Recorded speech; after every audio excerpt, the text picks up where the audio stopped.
The Aggies. Merrill for the lead. He's got it! The Jazz. Stockton, open, three, hit it! The high schools. Bossel's going to take it on the quarterback draw. He's to the 30, the 25, makes a move to the 20, 15, 10, 5. He's into the end zone. If it's the sport you care about, we're talking about it. Number 4 of my best non-sports sports, wife carrying. It's the Full Court Press with Eric Franson, 106.9 FM, 1390 AM. The Fan.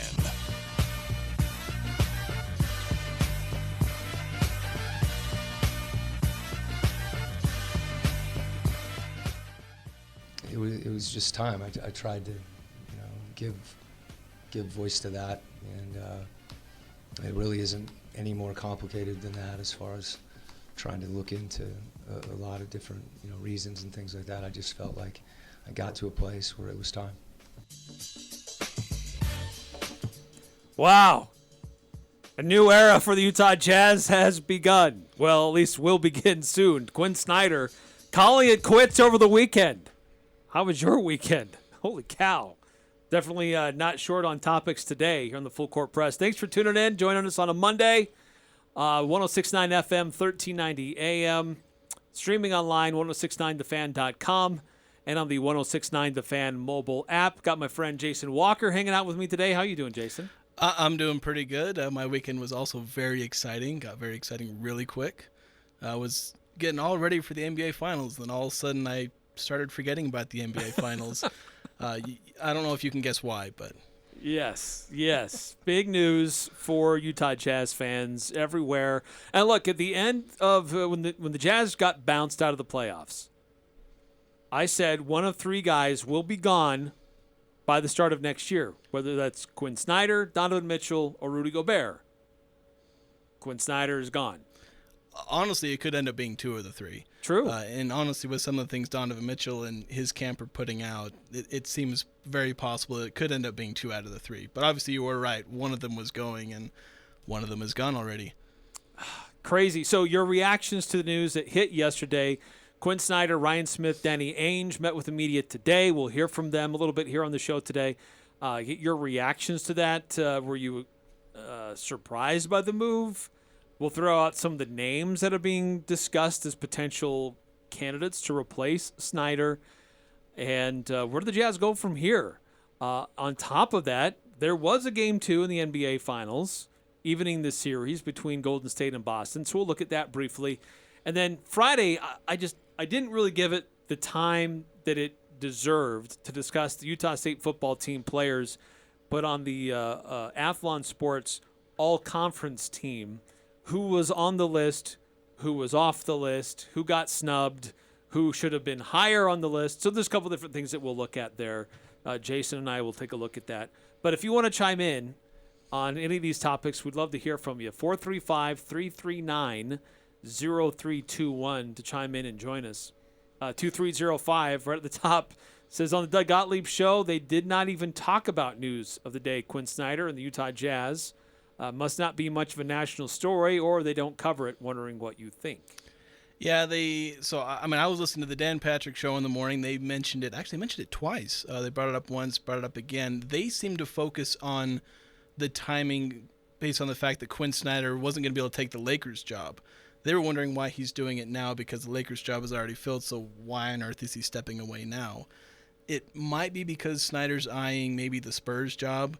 Greg Popovich may be looking at a final season or 2. If this ends up being his final season, then Snyder's right there to take over, because Snyder basically has to take a year off because, with his contract not actually being up, he has to take a year off, which might make sense because he did just have surgery and he's still limping around, literally, yes, recovering from that. So it lines up perfectly for Snyder's interest, and so it makes sense why it's been very clear that he's the one stepping away. He's not been fired. It's not a mutual parting of ways, or, since that's the new firing. Nobody gets fired anymore. It's a mutual parting of ways. Yeah, right. So it clearly wasn't that. In the press conference, they seem to make that clear, and in all the press releases and whatnot, Snyder is making the choice to step away. And it makes sense for his personal interests. Though I think it also benefits the Jazz in the end. How so? Well, It's not that Quin Snyder is not a good coach, because I think he ends his tenure with Utah as the second best coach in Jazz history. He passed Frank Layden probably in the last couple of years with some of the great seasons he had. So it's not that he's a bad coach. It's that, all good things have to come to an end, and it's just the good times kind of have ended with him. It's no longer a fit. And that's one of the biggest things in sports that people kind of ignore, is that things have to fit right. Coaches will go to other places and they're not successful. Urban Meyer, he was able to make it work in a lot of places, but it didn't fit in Jacksonville. Bill Belichick didn't fit in Cleveland, fit spectacularly in New England. So fit is a huge thing, and while it fit initially with Quin Snyder, it's just no longer fitting. He no longer seems to have the locker room. He just doesn't seem to have control, and so it's just time for him to go. And that's just the biggest thing. It has to fit, and I just don't feel like it's fitting any longer. Yeah, and I think it's a good point. And I think that one thing I got a lot of different sound bites from the presser today, but one I'm just now realizing that I didn't get was Danny Ainge emphasizing in multiple different occasions that, and even Ryan Smith too, that Utah did everything they could to keep Quinn.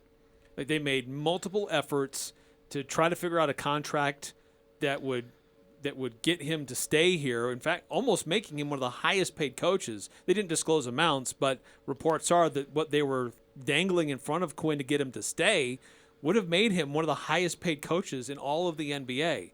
And it wasn't about money and it wasn't about commitment, but for Quinn, it was clear that he didn't see, and he said this a couple of different times, he just didn't see that he was the guy to continue here in Utah.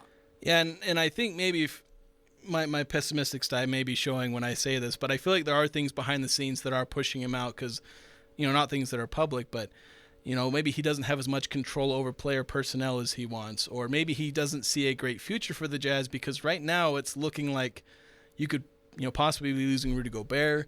Donovan Mitchell may end up asking out. There's a lot of things that can go wrong really quickly for Quin Snyder, and that would basically end with him getting fired anyway. So it's almost smart for him to get out ahead of this and try and end it where he's ending on good terms. And he's ending it on his terms. Yeah, and on his terms. So fans still, they still love him. There's some disappointment with his lack of playoff success. There's obviously some tension over that, but he is still loved by this fan base, and so it's better for him to go out here, line himself up for his next job when, like I said, things could go downhill fast for the Jazz if, the stars start asking out. So he, in his statement on Sunday, said the team needed a new voice. According to some comments he made to Gordon Monson in an article in the Tribune, he said that he himself couldn't see a path forward. And when asked specifically on that, like, what did he mean by that, he really didn't shed any additional light other than doubling down on the team needed a new voice. Here's what Quinn had to say about not having that ability to see a path forward with the Utah Jazz. There's a lot of thoughts that come to your mind, and it goes to the same thing that I mentioned before. That, you try to be introspective and analyze and all those things, and I just got back to the same place. That it was time. Time for the Jazz to move forward, for me to move forward. It just made the most sense to me, and as I said before, as well as I can, or as much as I can try to articulate that, it's not something that's easily done. So he wouldn't really provide any more detail other than it was just time. So, but come on, there's got to be more than just that.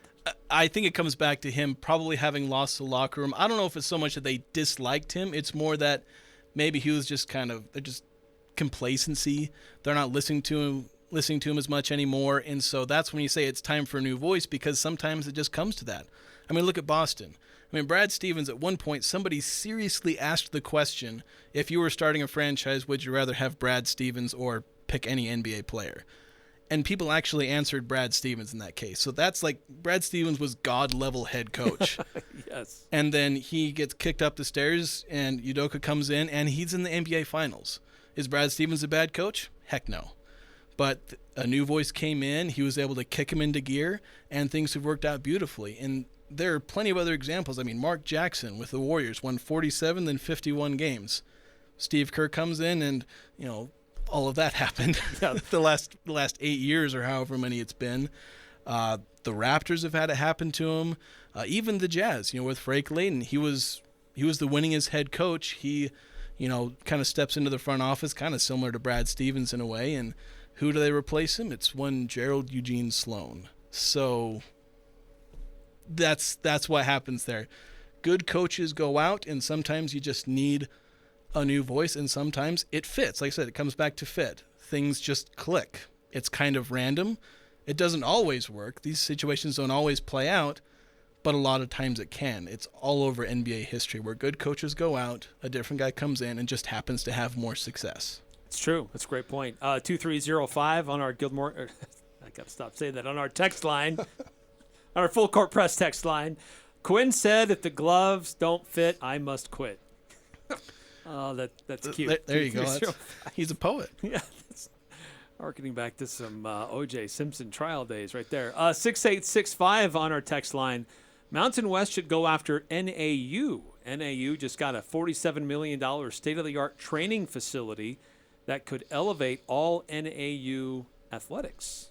Okay, interesting. Is that Are they Northern Arizona? Northern Arizona. Okay, that's what I thought. Flagstaff. I mostly know of Northern Arizona because Utah State hockey plays them every year.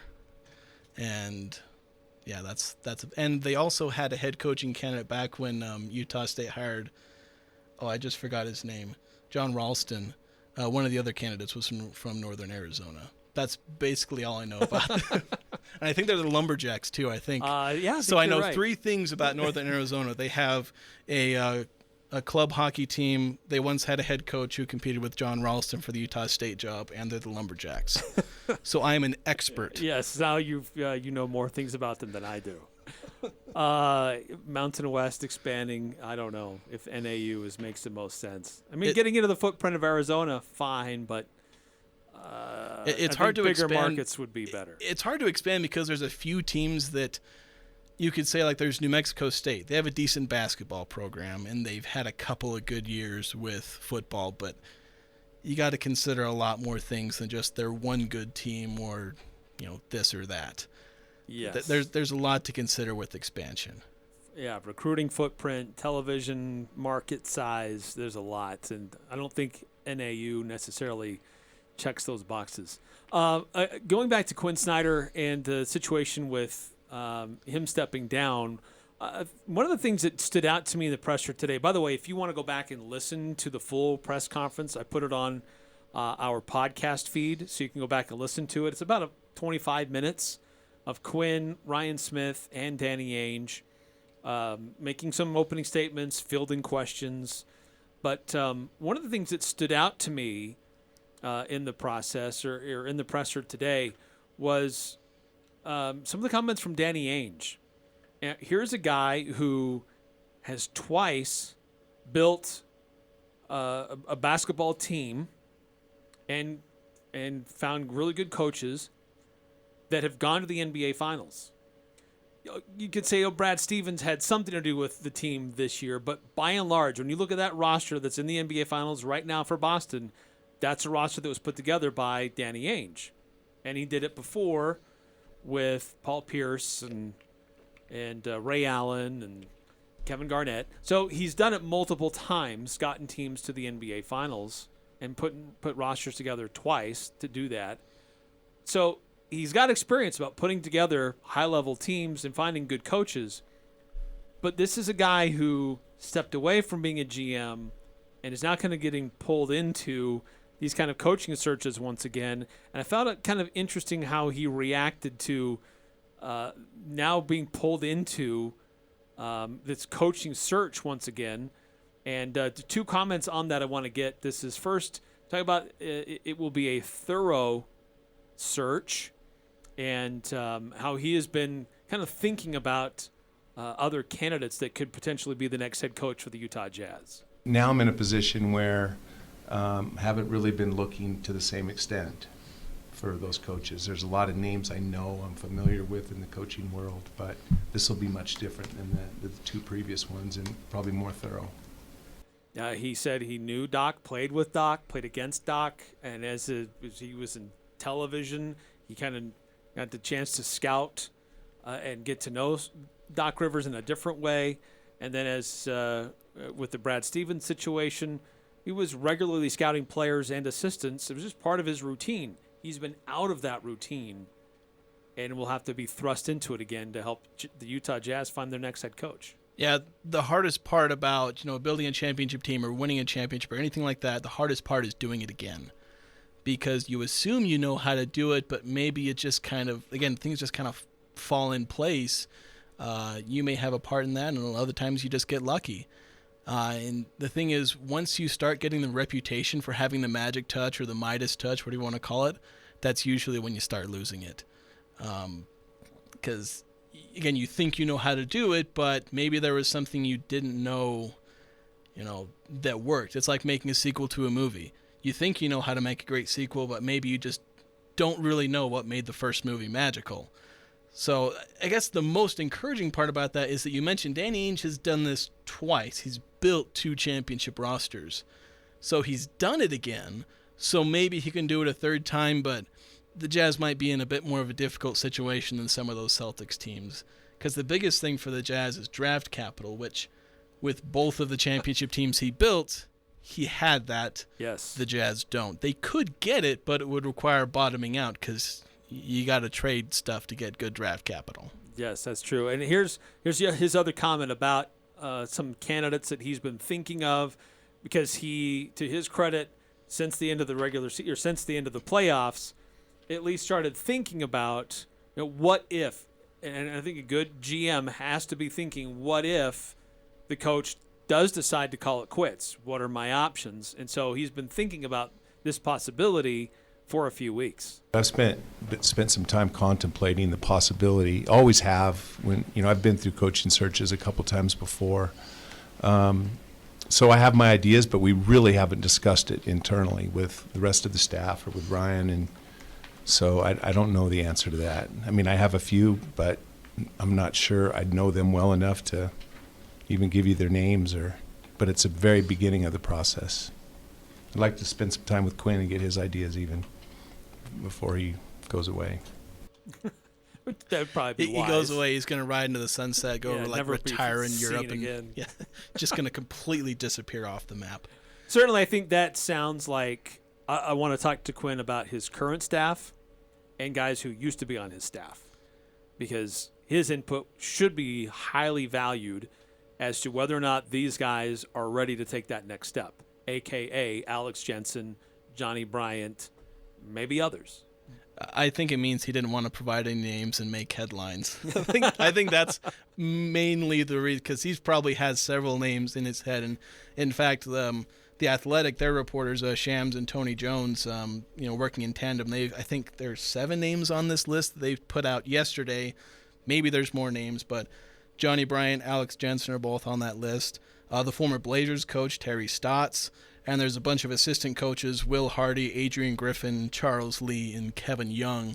Those are all names that have been brought up, at least from more like official sources, so to speak. Kind of the favorites among there, I think it's Johnny Bryant, Alex Jensen, and Terry Stotts. Those seem to be the front runners, because 2 of them have heavy Jazz connections, and the others was a pretty successful head coach. Who got to the Western Conference Finals, something Quin Snyder was never able to do. Yeah, and it would be an interesting change of pace, because you go to a guy who's definitely an offensive head coach.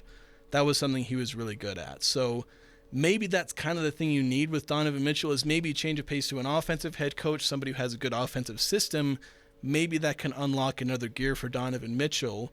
Maybe he takes a step more toward being Damian Lillard, who I always felt Damian Lillard was a better comp for Donovan Mitchell than Dwayne Wade was, because Dwayne has a lot more physicality and athleticism, and Damian Lillard is maybe more athletic than Mitchell. At least they're more comparable height-wise and length-wise. True. And in some athleticism. Lillard obviously a much better shooter at this point, but he's also 5 years ahead of Mitchell. So that's kind of the career direction you'd probably want Mitchell to take, and maybe Stotts could unlock that from Mitchell. Great point. So of the candidates, is there one who stands out to you that you would prefer to be the next head coach of the Utah Jazz?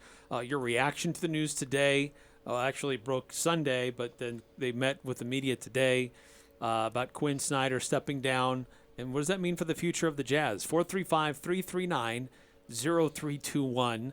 Before we take a quick timeout, 9315 on our text line says football is a driver for money in expansion. And that's true. Yeah, that is true. It goes a long way. So if you have a good football team, that's probably what drove Boise State. I guess their football and basketball, give them credit for that too. So, but I don't know. Is Northern Arizona, do they have a good football team? Yeah. I don't know. I don't know. Honestly, if they do, I don't even know then the size of their stadium. We'll have to look it up during the break. Yeah. That's why I was really disappointed that the Mountain West didn't really make a push for UT San Antonio, who was a re-emerging football program. They had a nice stadium, big media market. They would have fit in really nicely with the Mountain West, but they let them and North Texas slip away, and I think those would have been great targets for the Mountain West expansion. All right, take a quick timeout. Love to continue to get your thoughts about what happened with Quin Snyder, the news of the Utah Jazz. Where do they go from here? Coaches that you'd like to see, and how else does this change the future of the franchise? 435-339-0321, plus some reactions to what happened last night in Game 2 of the NBA Finals, and also more reactions to that Athlon Sports All-Mountain West teams that were released. 12 Aggies made the list. Who got snubbed and who didn't get credit that they deserve? We'll discuss that coming up on the Full Court Press. This is Jay from Daryl's Appliance. I have been servicing, selling, and installing appliances for over 40 years. We have been a locally owned and operated family business since 1970. Daryl's offers you the most experienced service team in northern Utah and southern Idaho. Keep it simple with a one-stop appliance shop with service, sales, parts, and warranty needs all in one place. Our huge parts department has the right part when you need it. Remember, shop local for the best priced appliances and quality service in the business. Daryl's West on Airport Road.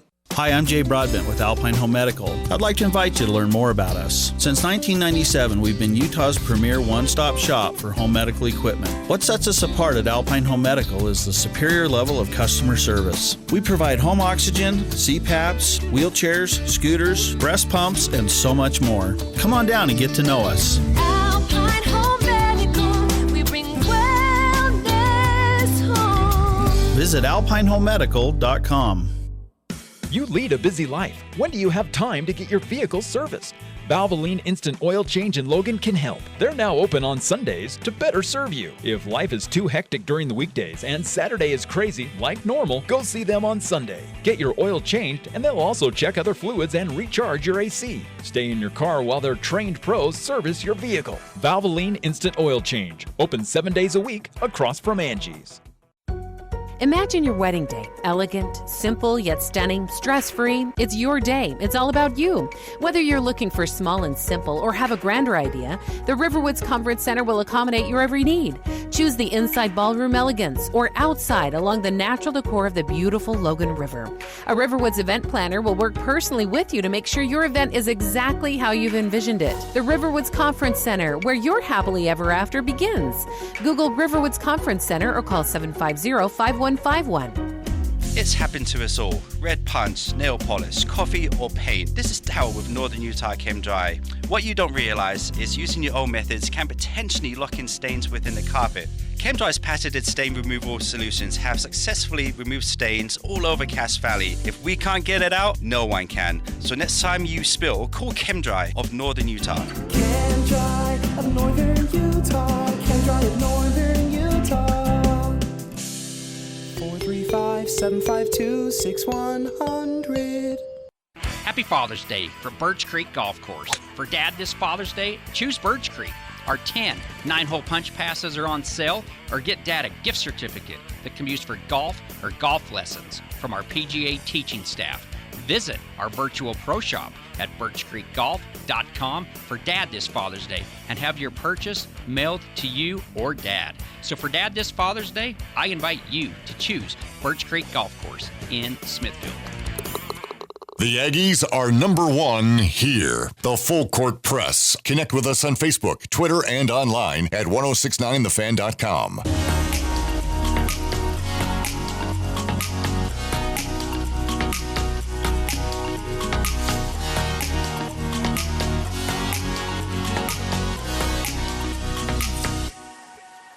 I know that he's going to be coaching somewhere else in the near future, next year probably, and be the most wanted coach out there. He's well respected in the NBA by all of his peers. That's Danny Ainge talking about Quin Snyder, even predicting that he'll be coaching next year, which is interesting. Yeah, that is interesting because, and I guess maybe he can, because it's up to the Jazz whether or not Quinn coaches next year because he's under contract for another year. The Jazz are allowed to keep him from coaching. They could block somebody's attempt to hire him. Yeah, it's not like college where they just leave and they go coach somewhere else. In the professionals, at least in the NFL and NBA, if you just opt out of your contract, you have to wait a year. That was part of the conversation with Sean Payton. So my thoughts are Quinn's probably going to want to sit a year, but it is up to him. Right, and then he'll have the pick of the litter, whatever comes available. You may see coaches get fired just so they can get the chance at Quinn next year. That's why I think it's funny that, like I said, Dan Patrick focused entirely on why didn't he quit before the Lakers job closed up, and it's because nobody should really want the Lakers job. Because what you want is you want to be the next, like not I've already forgotten his name. He's that memorable. The new guy they just hired, Darvin Ham. Yeah, Darvin Ham. You want to be the guy after Darvin Ham because that's the guy that'll be more set up for success. Because Ham's going to get fired in a few years, most likely, because things are going to crap. So he'll get fired. You want to be the next guy. It's kind of like you didn't necessarily want to be the guy after Jerry Sloan. You want to be the guy after Ty Corbin, which Quinn was, and he was much more set up for success. Yes, very true. Just like there was some trepidation about replacing Stu Morrill up here. And you had kind of the same situation where it was basically an impossible task moving into the Mountain West. I mean, they were 2 years into it, but you're replacing a legend, so you want to be the guy after the legend, which Craig Smith was. Yes. So put his own stamp on things. Yeah. So Quin Snyder calling it a day, saying that he couldn't find a path forward. It's time for a new voice. Donovan Mitchell, shortly after this news breaks yesterday, basically saying through different channels that he was unnerved by the announcement. Does that shock anybody else, that the terms that were used to describe Donovan Mitchell's reaction to the Quin Snyder news? To me, it was telling. Sorry. So, because I think Donovan was probably the first person to react, at least like from the NBA. No other players or coaches. I mean, maybe there were some press releases from the Jazz. I don't know exactly when the Jazz officially announced it, but Donovan, that report, that came through Woj, was basically the first major reaction. Not 2 hours after the news had come out, Woj had already published something from Donovan's camp, basically. And when you read that article that Woj wrote, it reads like a press statement that Donovan's camp wrote and put on Woj's desk and said, please publish this. Well, it should be noted that the people who represent Donovan Mitchell also represent Adrian Wojnarowski at ESPN. Yeah, and that is a huge connection. That's why I think it was just so fast for them, and why it reads so much in. It's done trying. It's him playing his cards, and there's honestly two possible ways he could be playing this. One is he's trying to, throw his weight around and potentially handpick the next head coach of the Jazz, saying, I want to be the guy that picks the next head coach. I want to have all the power. That's not a very good scenario, but it's honestly the better of the two situations, because the other one is he's throwing his weight around potentially, or he could be positioning himself after this to move out. He's using this as a pretext to ask for a trade. Because when you say he's surprised and disappointed and also unsettled, unnerved, and wondering what it means for the franchise's future, that sounds like he could very easily parlay that into a trade out, saying, oh, you traded my coach, now I want out. Well, isn't it interesting that the reason for Quin Snyder calling it a day is that the team needed a new voice and I couldn't see a path forward. And then we hear this from Donovan Mitchell, who appears to be unsettled, unnerved, and wondering about the franchise future. Yeah. It's like, I think I'm seeing what's adding up here to why Quin Snyder was seeing a difficult time moving forward when your star is reacting like that. Yeah, and he's trying to get more power, because I think maybe during the season he was trying to, push and prod and needle, where he's trying to be the guy they build around rather than Rudy Gobert. That's why so many of these potentially trading Rudy Gobert things are coming out, because Donovan seems to be making it clear he doesn't want to play next to him anymore. So we looked at the candidates that are out there, potential coaching candidates, and I think a few of those stand out in my mind as there's solid candidates among them, but just overall. But I think that some of them also stand out because of the connection to Donovan Mitchell. Terry Stotts, as you said, the way he's coached Damian Lillard could bring that same philosophy and should highlight Donovan Mitchell and his style. Johnny Bryant, he and Donovan Mitchell were very close. Johnny Bryant is regarded as one of the key guys to help in Donovan's development before he left to go to New York. But I also think that the Alex Jensen is a candidate is a really intriguing candidate too, because he's been in the system, he's been around the guys, and he's known as a development guy. And the team really seemed to respond well to him when he subbed in for Quinn when he was sick earlier this year. Yeah, those games were definitely positive. I'm hesitant on Alex Jensen, mainly because I'd want to know if he is going to be like a real difference. Because again, the key I've said is not so much Quinn's bad, it's that you need a new voice. Will Alex Jensen just kind of be Quinn 2.0 or just like Quinn? Maybe not, because he is an entirely different person, and when you're an assistant, you don't really get to assert your own thing. So he could be a completely different coach, and it could be just fine. But I am hesitant because it's just an assistant under Quin Snyder, so it could just be more of the same. So there's a bit of hesitancy on my part, but I will admit there is obviously the possibility that he could be exactly what the Jazz need. Yeah, it's true. Or maybe Griffin, somebody who's currently with the Toronto Raptors, apparently has interviewed with Utah Jazz before. And so he's already on their radar, has been on their radar before. But remember, when the Utes were looking for their next head basketball coach, they were really going after both Johnny Bryant and Alex Jensen.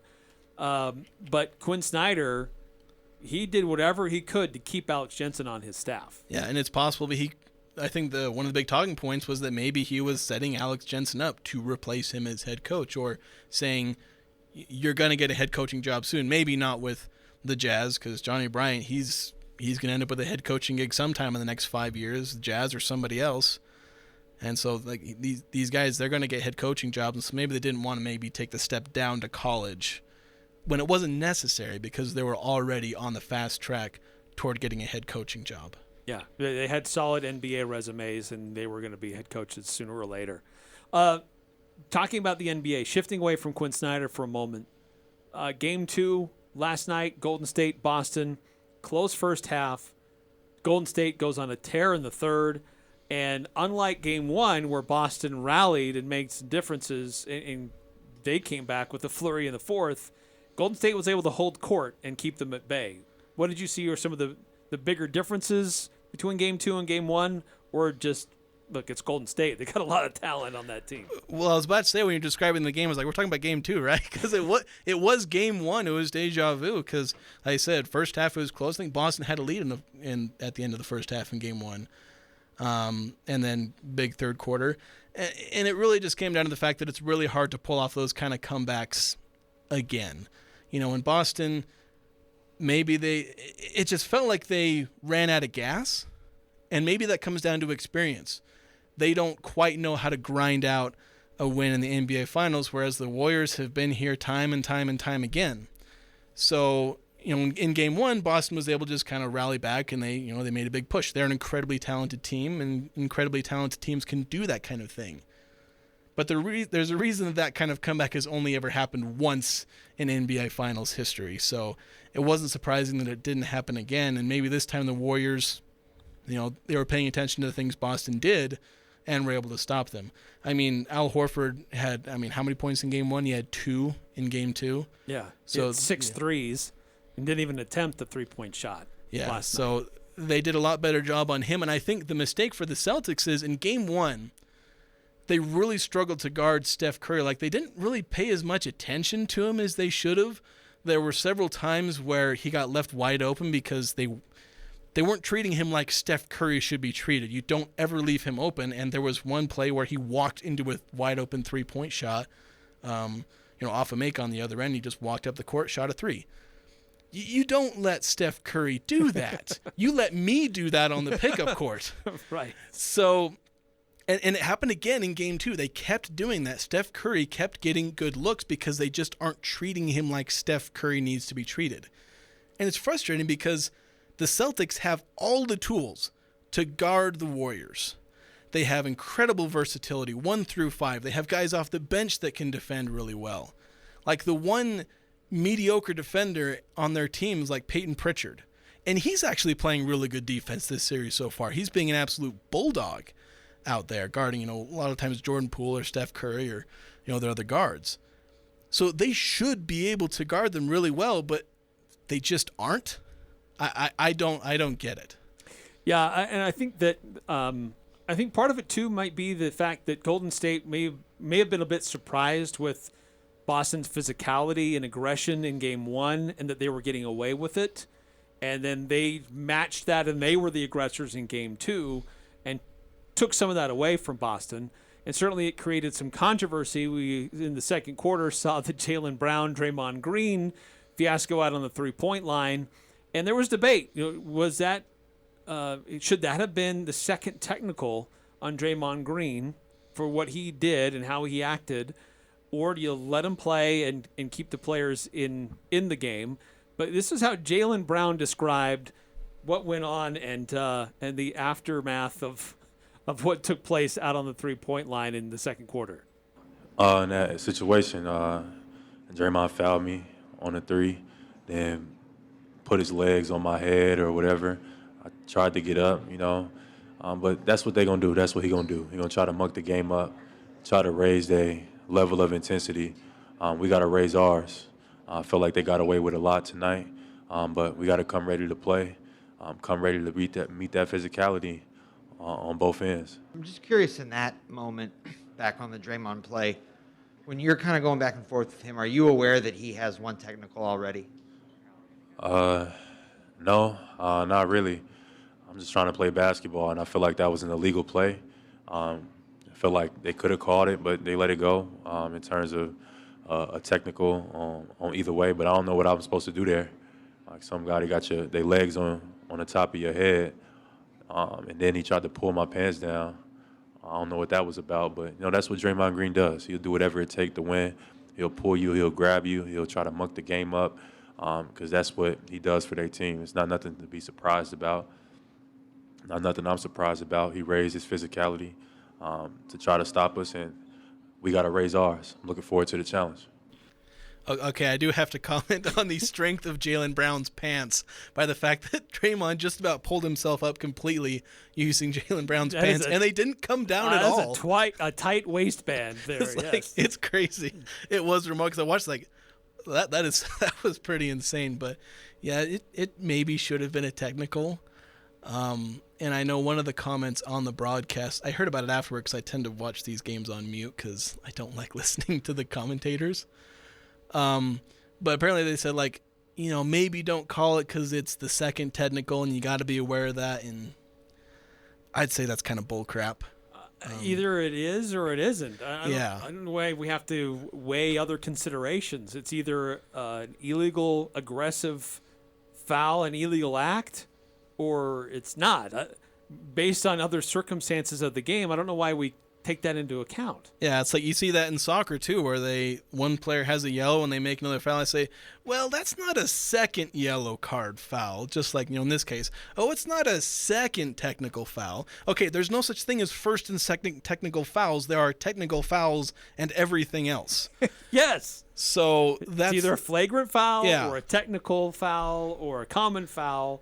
I mean, do we judge common fouls based on how many other fouls somebody might have? Yeah, they do that too because they say, well, is that a 6th foul or a 5th foul? Or they do that. Although to be honest, I've been a referee. It was small time. I did freshman, sophomore high school basketball, but it does enter your mind because one time I gave a technical to a coach, and there was another time he pushed it, and I was like, I was, in my mind, is like, well, I'll let it go. So that does enter a referee's mind, although I would hope to expect more from these professional NBA referees than like 19-year-old me. So I'll give them some of that as far as it is human to think that. Sure. Where you don't want to do that because then all of the fans are like, don't let the referees insert themselves into the game, It's like all those, like Scott Foster, they say, they make all those jokes about how he wants to be in the limelight. Right. So there is some of that in terms of being human, in terms of being a referee, but sometimes you just got to push past that. Yeah, I guess the thing that bothers me the most is that we get into the NBA Finals and Draymond Green and his antics seem to amplify. His feet seem to go in places that aren't normal for flailing feet You mean it's not normal to put somebody right in the fork of their legs? Like that's not how you play basketball? He grabs and pulls and acts shocked when he gets called on it. He's a really frustrating guy to watch, but he understands what the refs are doing and what they're going to let go, and he's going to push the limits. Yeah, and that's the way it is. Like when I was watching the game, I was actually kind of enjoying it because I like it when more things, like they get away with more things because I don't like a lot of fouls called. So when there's physicality, like, in the regular season, somebody like falls over or flails when they go shoot a layup, there's like always a foul.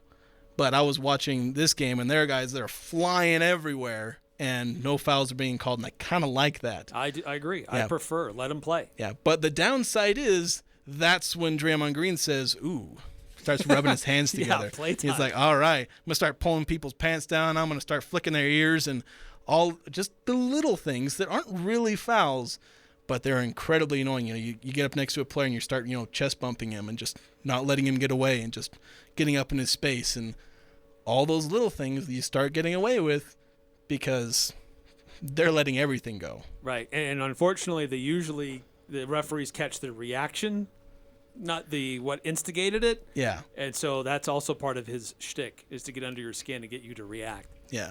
All right, another quick timeout here in the Full Court Press. Again, if you want to weigh in, love to hear from you on our text line, 435-339-0321. But coming up next on the other side of the break, we'll talk about this Athlon Sports All-Conference team for the Mountain West.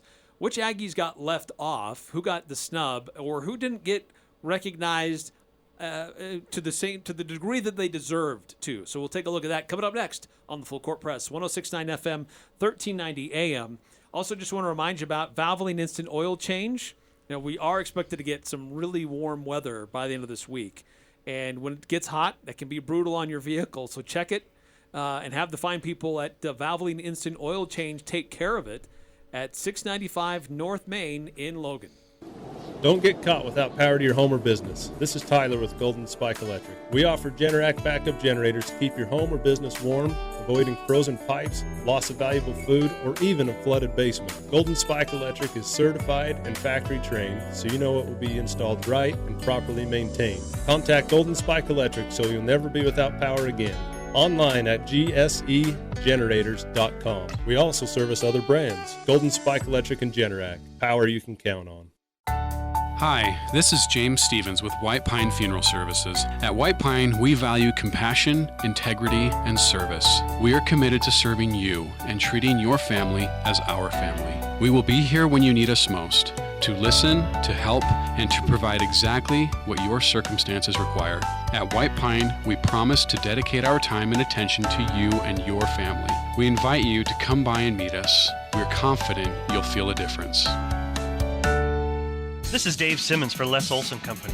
Your team's in the locker room ready to get out there and play to win, but you see a player you don't recognize. They're wearing your jersey and even know your coach's name. But who are they? Would you let this stranger look at your team's playbook? That's exactly how phishing attacks work. In 2020, the number of phishing attacks against businesses doubled compared to the previous year. Don't take risks. Take action with the Les Olson Security Suite. Get your free network assessment at lesolson.com.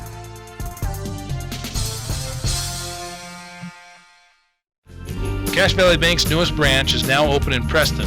I'm Lance Zollinger, and I'm excited to announce Cache Valley Bank is now open inside Stokes Marketplace.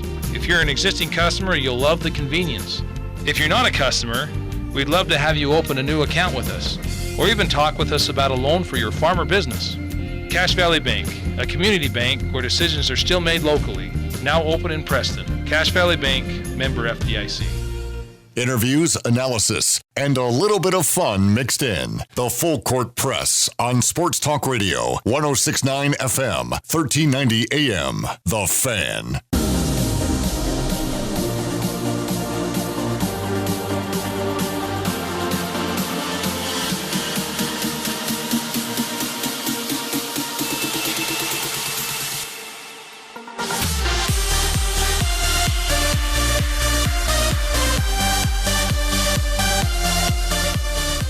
Hey, Mountain West Motor is Logan's newest truck and SUV dealership located at 615 North Main. Great selection of trucks and SUVs that are specially customized for your next adventure. Go check out their inventory today, 615 North Main in Logan, or check them out online, mwmotor.com. Okay, so on Friday, Athlon Sports released their all-conference teams, and for the Mountain West, they have 4 teams. And there were 12 Aggies named on the list, second only to San Diego State, who had 13. Yeah, Boise had 15. So. Oh, sorry, you're right. Boise had 15. They were number 1. But fair representation of Aggies on these lists. So there were there was 1 Aggie on the first team, and that's Alfred Edwards, the third. They had. Constantly was on the special teams. And then special teams, Constantly was first team. There was 3 on the second team, and that's Logan Bonner at quarterback, Calvin Tyler Jr. at running back, and Quazell White at offensive line. Then there were 2 offensive players and 1 defensive player on the third team. That's Justin McGriff at wide receiver, Chandler Dolphin at center, and Byron Vaughns as a defensive lineman. And then on the fourth team, there were 4 Aggies on the fourth team. Brian Cobbs at wide receiver, Hale Matuapuaka, defensive line, at linebacker, A.J. Vongpachon, and at safety, Hunter Reynolds. So 12 Aggies, it's a pretty good representation, certainly more offensive players than defensive players. But when you first saw this list, did you think somebody got left off or didn't get quite the recognition they deserved? Should have been higher on a list?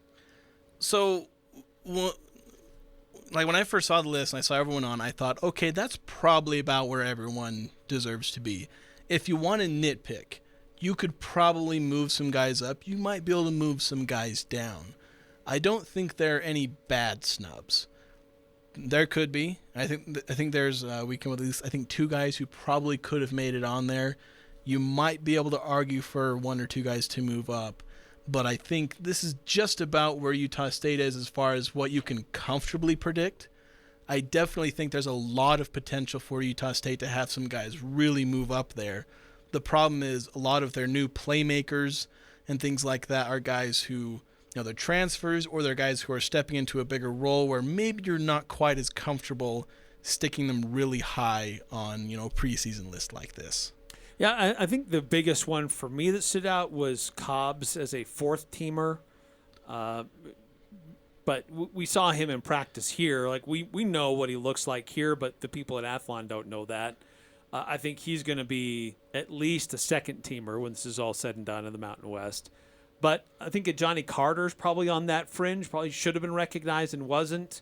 Patrick Joyner Jr., another one who got left off that probably could have been looked at. Yeah, those are the 2 biggest ones where they kind of fit the mold as guys who might make the 3rd or 4th team because, if you look at their stats, they aren't overwhelming for last season, but they were good, and they're going to be potentially stepping into bigger roles this season, especially Joyner. Like you have Justin Rice, Nick Henniger, and Marcus Moore, who were all big guys in that front 7.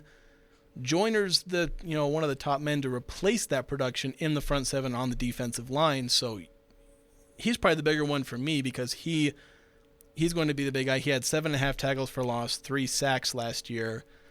Those numbers are going to increase with a bigger role and obviously development. He's a sophomore last year, so he's going to develop more and he's going to take on a bigger role. He could be a guy that jumps maybe as high as 2nd team, but maybe could have been recognized in this preseason on probably the 4th team.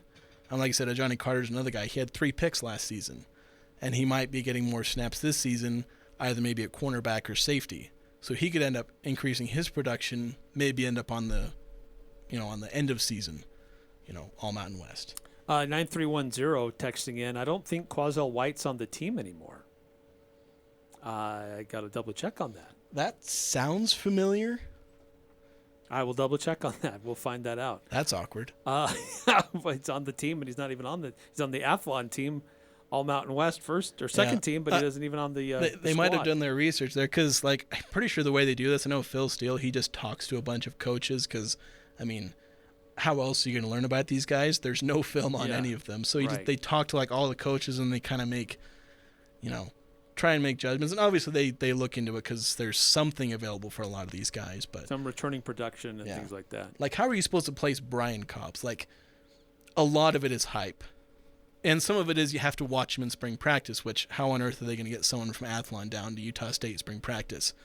And also San Diego State and such other team and on and on for 150 Division I programs. 1570, veering off topic a little bit to our previous discussion. The NBA has star treatment for sure. That's my biggest issue with the NBA. People who don't think star treatment is a thing are blind. A foul should be a foul and a travel should be a travel no matter who the player is. Just call the game straight up. A travel in the NBA is when you take 7 steps in a row. I think that's a new rule. Or when it looks bad.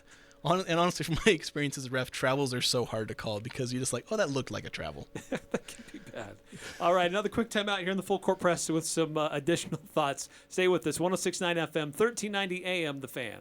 Your local radio stations are here for you. No subscriptions or monthly fees necessary. We're here to give you the news, weather, and traffic you need and the music you love. But if the foreign-owned record labels get their way, it could stop the music. They want Congress to force radio stations to pay them more money, simply to play their music. Don't let radio go silent. Text LOCAL to 52886 and tell Congress to protect local radio stations. This message furnished by the National Association of Broadcasters.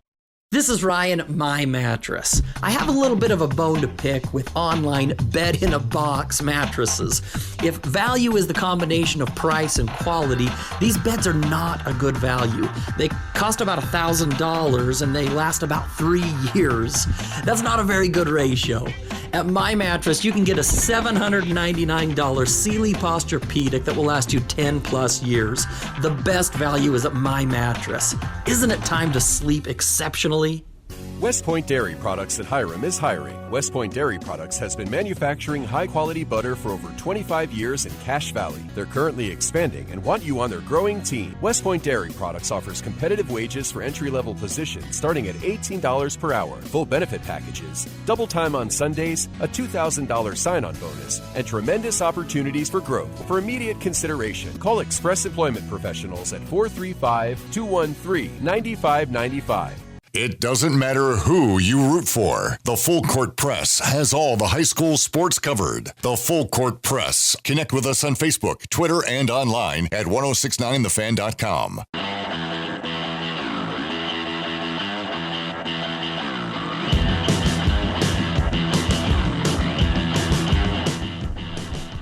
Napa Auto Parts have got the items that you're looking for. The parts that you need, use, and rely on every day, plus some of those that can be hard to find. They've got it in stock when you need it at their 5 locally owned Preston and Providence Napa Auto Parts stores.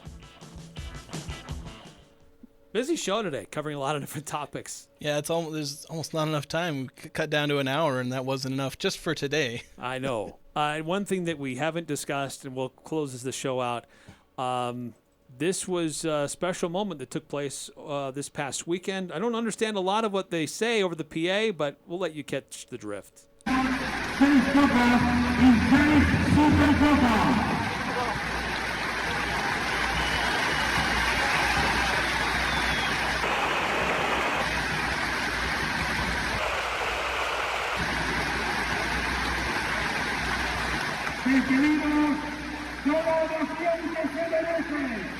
a la que ya hizo una leyenda del Real Madrid baloncesto. Amigas y amigos, se mantiene el aplauso para Jaycee Carroll. show. That was the local lacrosse tournament? Yes. Jaycee Carroll officially retires.